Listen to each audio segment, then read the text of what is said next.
दर्द से मरतनी को बड़ी कहरतनी चीनी के बोरा लेखा कोरा में धरतनी कि एक ही चादर के खटिया कि बीच ही लगाई देलू तहकिया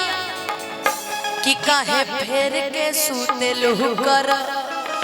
बटिया। ये गाना अभी हाल फिलहाल में आया है, इसको नीलकमल जी ने गाया है और मुझे भी गाने का मौका मिला है और बड़ा सुंदर गाना है। इस पे एक और आया था कल्लू जी के साथ भी सेम ट्रैक पे धुन पे सेम गाना आया था और बड़ा प्यारा वो भी गाना था। आइए लेकिन अभी जो हाल फिलहाल में चल रहा है उसको सुनाते आइए कि दर्द से मरतनी अखूबे कहरतनी चीनी के बोरा लेखा कोरा में धरतनी एक ही चादर के खटिया कि बीच ही लगाई देलू तहकिया काहे फेर के सुतेलू कर बटिया काहे फेर के सुतेलू कर बटिया काहे फेर के सुतेलू कर बटिया।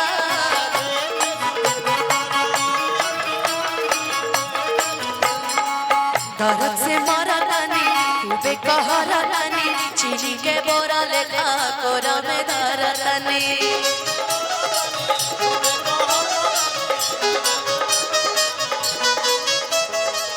एक ही चादर के तकिया बीच ही लगाई देलू खटिया काहे फेर के सुतेलू कर बटिया काहे फेर के सुतेलू कर बटिया काहे फेर के सुतेलू कर बटिया।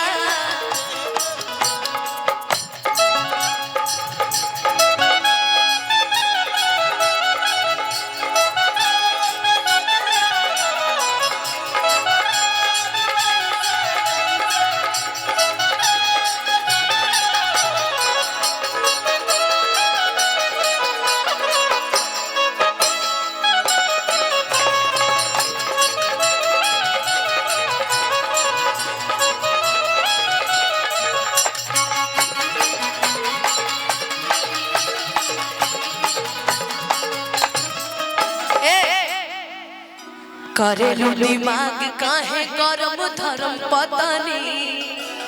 अंगूरी से चीखे दाना प्यार वाला चटनी। तो इसमें मेरी लाइन थी कि जब फीलिंग जागे लगला मांगे काहे तहवे तले अमल करी हैया ये हो सैया तनी कहले कहले आ घूमे घूमे मारे लुघु लटिया कि हो खेला की धानी हो लटिया। अच्छा घुलटिया उलटिया उलटिया उल्टी जानते उल्टी उल्टी की है कभी तो कैसन धरती पैदा हो गई यार उल्टी नहीं खे बुझलू। अच्छा ये नहीं पूछती है ये दूसरे देश में आई है कि घूमी घूमी मारे लुघु पहले घुलटिया है फिर उलटिया है। घुलटिया कैसे मारा जाता है घुलटिया मारो तो मारो कि घूमी घूमी मारे लुघु लटिया हो खेला की धानी हो उलटिया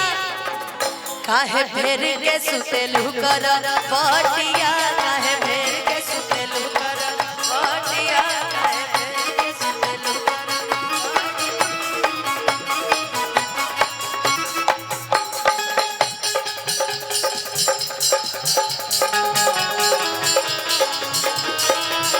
सब सादा के पैसा सधवला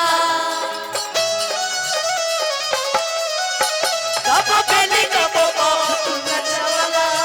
सब सादा के तनी दया कराए हयवला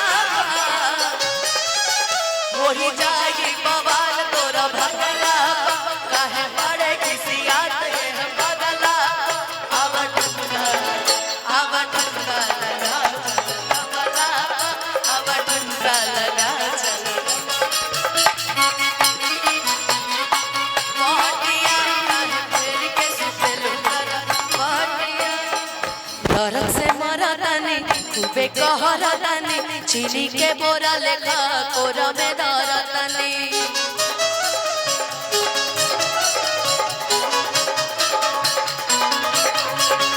एक ही चादर ये को तकिया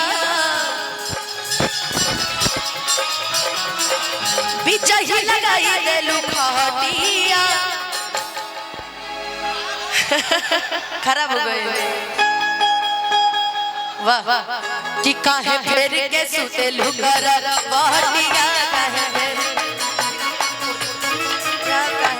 के सुते लुकर बहटिया काहे फेर के सुते लुकर बहटिया काहे फेर के सुते लुकर बहटिया काहे फेर के सुते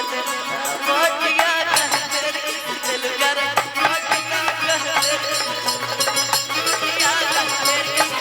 काहे फेर के सुते लुकर